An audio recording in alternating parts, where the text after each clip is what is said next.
I'm Maud, and until I turned 33, the most exciting thing in my life was when the accounting firm I worked for switched from PC to Mac. Not exactly thrilling, right? But then everything changed at a friend's birthday party. That night, I stood in the corner of a cramped living room, holding a soda and feeling uncomfortable in my too-tight dress. The music was loud, way too loud for talking, but perfect for him, Charles. He was taller than most people, which is probably why he saw me. He walked over with confidence that made my heart skip a beat. "Hey, you're Maud, right?" His voice was clear, even over the loud bass. Yeah, and you are?" I sipped my drink, trying to look calm. "Charles, I see you around. Mind if I join you?" He didn't wait for an answer, just stood next to me. "Not at all," I said, my voice nearly drowned out by the latest pop song blaring through the speakers. "So, Maud, what brings you here tonight?" he asked, leaning in. His tone was casual, but his eyes were intense. "Just here to celebrate Jessica's birthday. You know her long?" "Yeah, went to college with her. She keeps inviting me to these things. Can't say no, can I?" We laughed, and it felt natural, easy. "I get it. I work with her. She's kind of hard to say no to." "An accountant, right?" She mentioned it. He nodded like he already knew. "That's right. Numbers are my game," I joked, even though I usually found nothing funny about spreadsheets. "Sounds thrilling," he grinned, and I couldn't tell if he was teasing me or not. "Oh, absolutely. It's all wild parties and high stakes in the accounting world." We laughed again, and I felt at the ease of talking to someone genuinely interested in what I had to say. It was new, exciting, and a bit scary. "You want to grab some air," he suggested, nodding towards the backyard. I nodded, grateful to escape the noise. Outside, the cool air was a relief. "So, what's a guy like you doing in a place like this?" I asked, trying to sound more confident than I felt. "Just looking for a good time, I guess, and maybe someone cool to hang out with," he said with a smile that made his eyes crinkle at the corners. We talked about everything and nothing: movies, books we liked, how he was into graphic design, but stuck in a corporate job he didn't love. It felt like we'd known each other for years. As the night wound down, he pulled out his phone. "Can I get your number? I'd really like to see you again, Maud." I hesitated, not used to this kind of attention, but something about him felt right. "Sure," I said, typing my number into his phone. He smiled, his whole face lighting up. "Great, I'll call you. We should go out, just the two of us." "Sounds good." I managed my stomach doing flips. I watched him go, a part of me still in disbelief that this was my life now. Maybe turning 33 wasn't so bad after all. Maybe it was just the start of something truly great. The days after Charles' call felt like a blur. Before I knew it, I was getting ready for our first date. My nerves were all over the place since I didn't have much experience in this area. I chose a simple blue dress, nothing fancy, but hoped it would do the trick. Charles picked me up at 7 sharp. His car was a clean, well-kept sedan. Nothing flashy, but it suited him. As I got in, he flashed me a smile that could knock you sideways. "You look great, Maud." "Thanks," I mumbled, my face probably red as a tomato. "You look nice too." Dinner was at this cozy little French place he knew. The food smelled amazing, but my stomach was doing somersaults.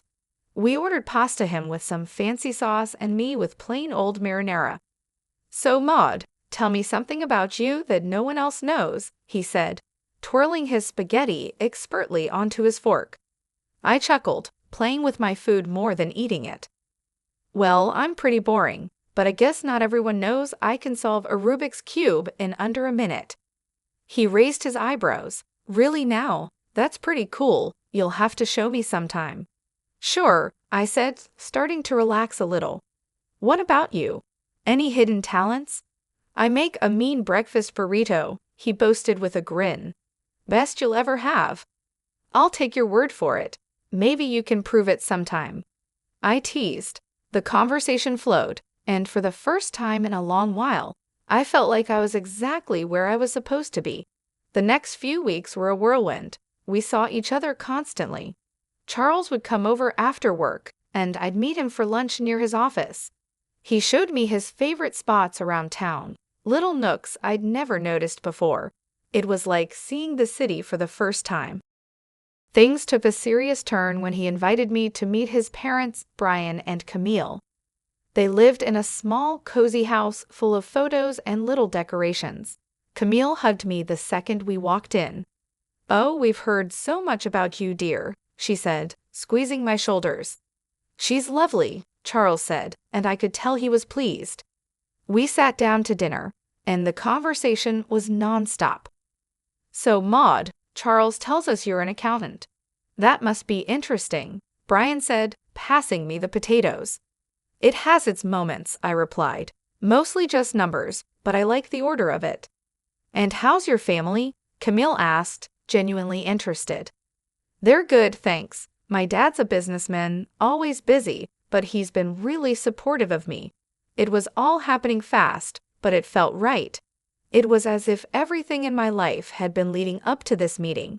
Charles feeling like someone finally saw me for who I was, not just some plain Jane accountant."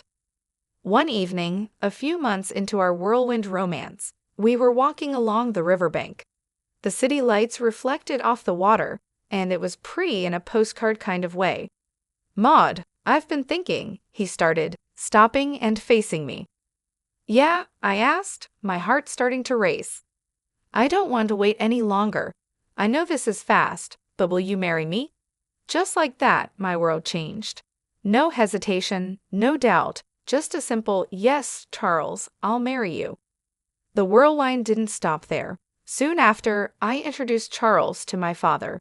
He took to Charles immediately, appreciating his straightforward manner and obvious affection for me. "He's a good man, Maud," Dad said, giving his approval, which meant the world to me. So we got married. It was a modest wedding, nothing too extravagant, but it was perfect for us. I even found myself loving the way I looked in my wedding dress, something I'd never imagined.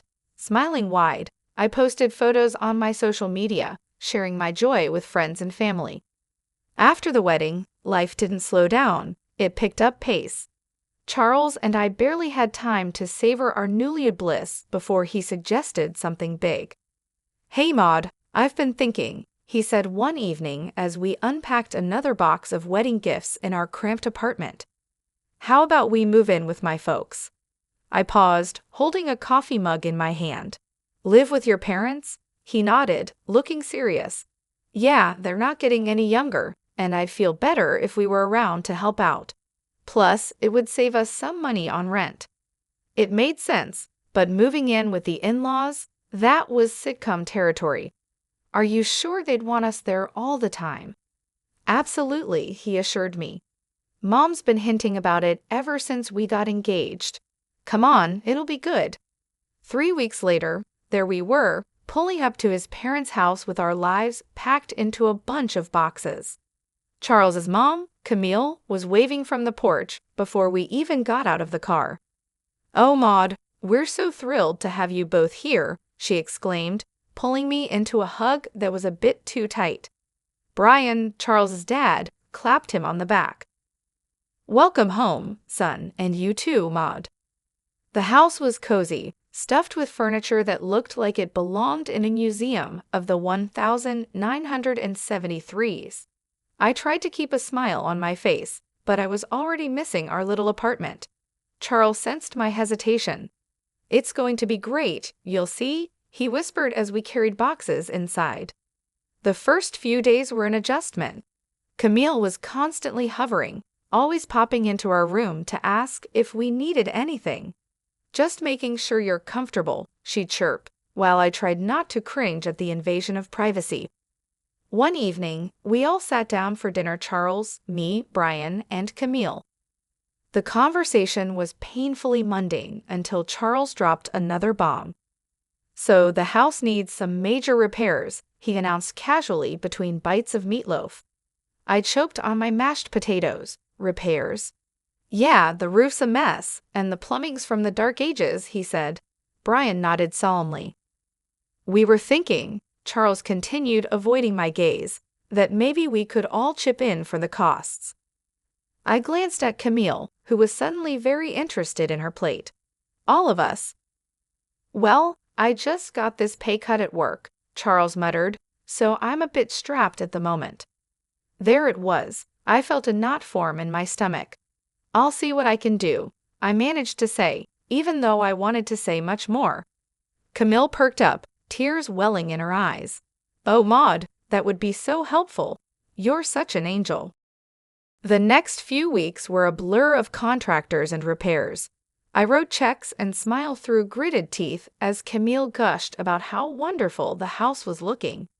Brian slapped me on the back. You're really part of the family now, Maud. Part of the family, sure, the part that pays for everything. One particularly grueling day, after yet another round of expensive decisions, I felt completely drained. I collapsed on our bed, exhausted. Charles came in and sat beside me. Thanks for handling all this, Maud, he said, sounding almost sincere. It's fine, I lied, staring at the ceiling. I just didn't realize how much it would be. He squeezed my hand. It'll all be worth it. This is for our future, right? Our future, I echoed, not sure whose future we were building anymore. As I lay there listening to Charles's steady breathing, I couldn't help but wonder if moving in was the right decision. But there was no going back now. I was in this deep and had to see it through, whatever the cost. After the renovations, the house looked great, like something out of a magazine. Despite the financial strain, I felt a bit of pride looking around. We decided to throw a small dinner party to celebrate, just the four of us. That's when everything took an unexpected turn. We were in the middle of dinner, laughing and sharing stories, when Camille suddenly got quiet. The room felt heavy all of a sudden. She looked at Brian, then at us, and her eyes were teary. We need to tell you both something important, she said, her voice shaky. Charles and I exchanged looks. What's going on? I asked, my stomach tightening. Brian took a deep breath. The house? It's mortgaged, heavily mortgaged. We owe $300,000, and the bank could take it away if we don't settle the debt in 3 months. My fork clattered to my plate. What? You mean all the repairs we just paid for? Camille started sobbing. We were ashamed and thought we could manage it, but after the repairs and everything, there's just no way.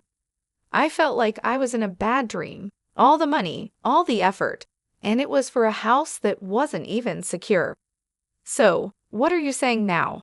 My voice was sharper than I intended. Well, Charles started, his eyes avoiding mine. I was hoping maybe, Maud, you could talk to your father. Are you serious? I snapped, my voice rising. Ask my dad for $300,000? It's just, after his help, the house would be secure for us, for our future, Charles pleaded. Camille's sobbing grew louder, making me feel like the villain in this crazy drama. Please, Maud, it's our home. We've spent decades in this house. I was furious, but the tears and the pleading wore me down. I'll think about it, I finally muttered, feeling trapped. The next day, I called my dad, hesitantly explaining the situation. To my surprise, he agreed to help, but on one condition. I'll give the money, Maud, but only with a formal agreement, a receipt. I want everything documented. When I told Charles about my dad's condition, he wasn't happy. Why does it have to be so formal? Can't he just trust us? It's $300,000, Charles. It's a lot of money, and he's just being cautious, I argued, feeling the distance between us grow. He'll get his paperwork, Charles muttered, clearly annoyed. The paperwork was drawn up, and the money was transferred.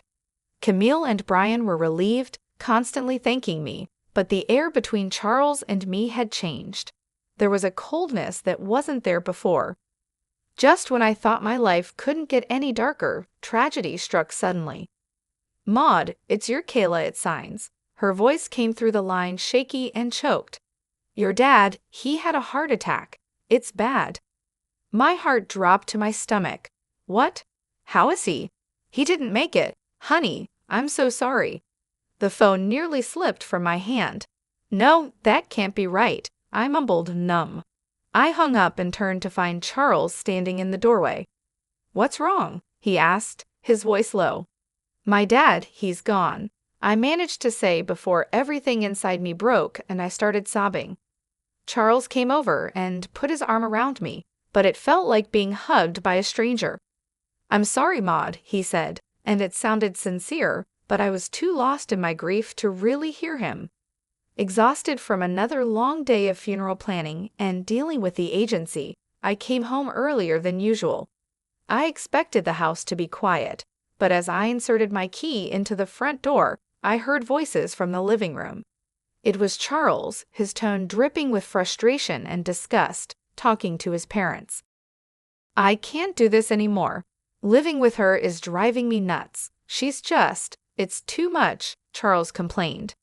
His mom, usually so sweet and understanding, replied in a stern whisper, You have to hold on a bit longer, Charles. We need to figure out what to do with those receipts your father-in-law had. Maud has them now. The sooner I get out, the better. I'll grab those receipts and destroy them. And then I'll start all over again with that rich beauty I told you about. Charles's voice was cold and calculated. I felt a chill run down my spine. Here I was mourning my father, while the people I thought I could trust were plotting behind my back. I realized the family I lived with was plotting behind my back. They weren't the loving family I thought I married into. Instead, they saw me as a way to fix their financial troubles. Rage mixed with shock, but I knew I had to keep my cool. So I slammed the door loudly as if I had just come in, disrupting their scheming. Oh, Maud, you're back early. How did everything go with the funeral plans? Camille's voice shifted instantly to one of concern, her eyes wide with fake innocence. I forced a smile, my stomach turning. It's all coming together, thanks for asking.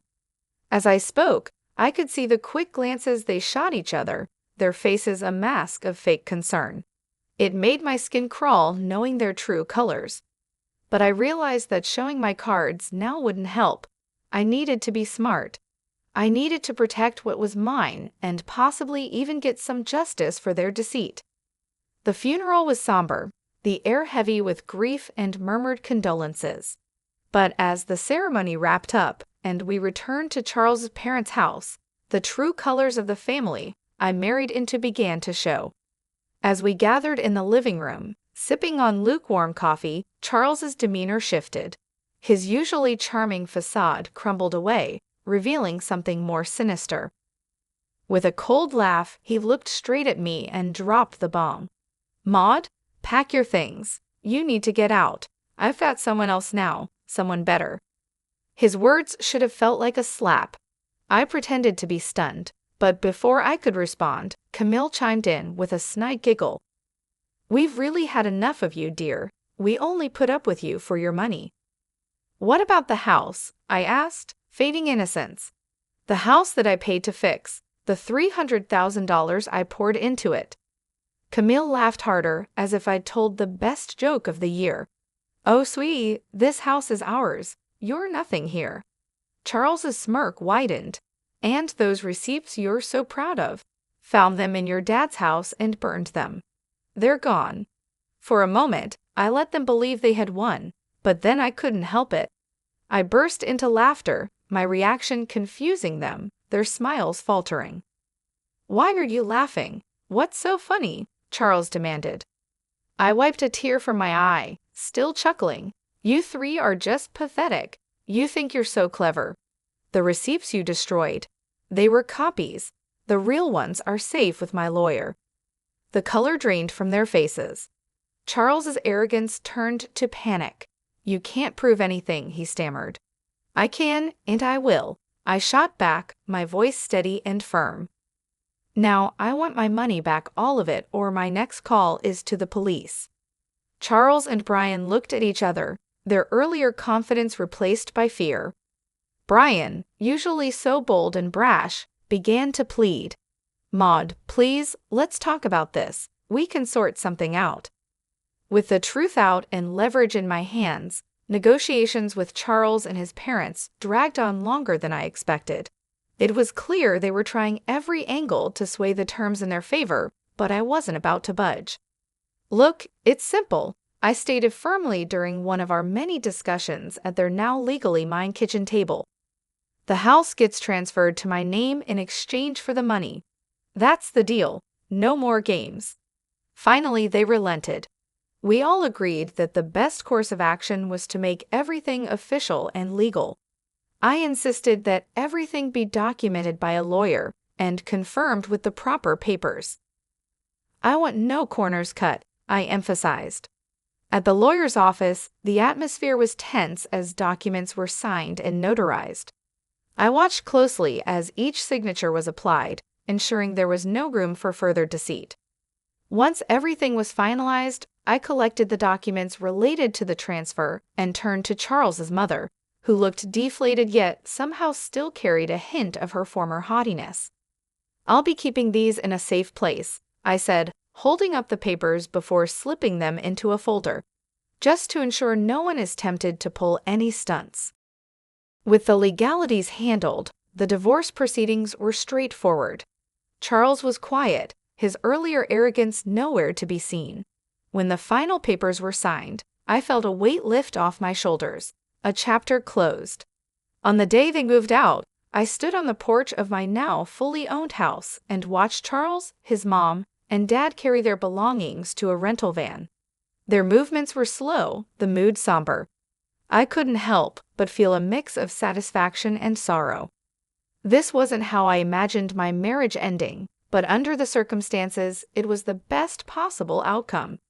After everything settled down and I began to enjoy my newfound peace, word got back to me through friends about Charles and his situation. Apparently, the grass wasn't greener on the other side. His mistress had dumped him not long after our divorce, and his parents were now crammed into a tiny apartment, a big downgrade from the comfortable house they once had. It seemed karma had caught up with them quicker than I expected. Despite their situation, they started reaching out to me, bombarding me with calls and messages, probably hoping to weasel their way back into my life or at least my house. But I was done with their deceit. I blocked their numbers without a second thought and blacklisted them on all social media. It was liberating to cut the final threads that connected us. One afternoon, as I was enjoying a quiet moment with a book in my living room, there was a knock at my door. Peering through the peephole, I saw Charles standing there, a pathetic figure holding a bouquet of flowers. The audacity of it made me scoff.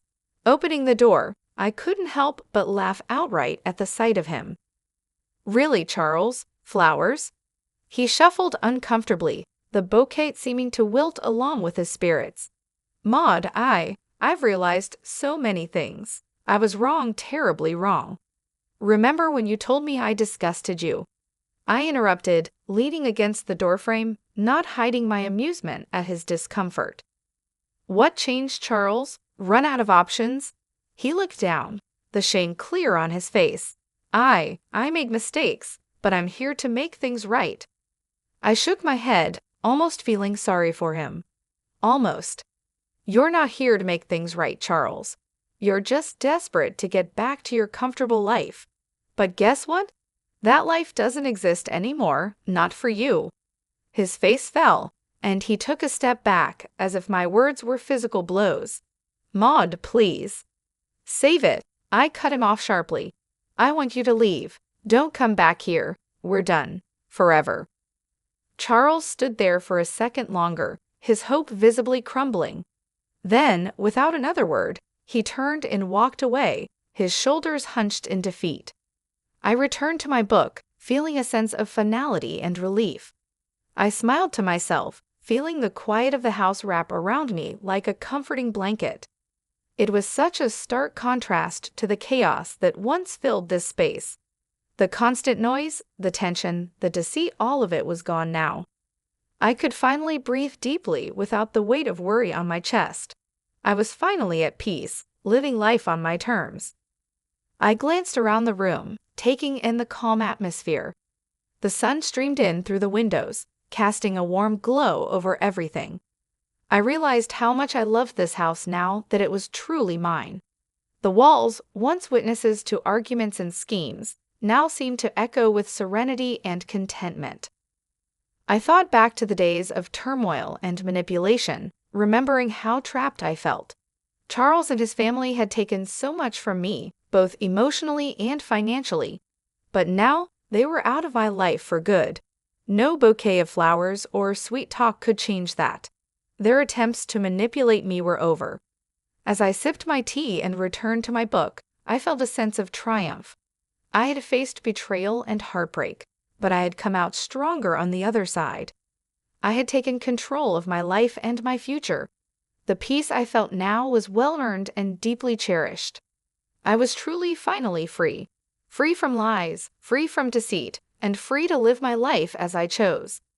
The future stretched out before me, full of possibilities and opportunities. I smiled again, knowing that whatever came next, I was ready for it.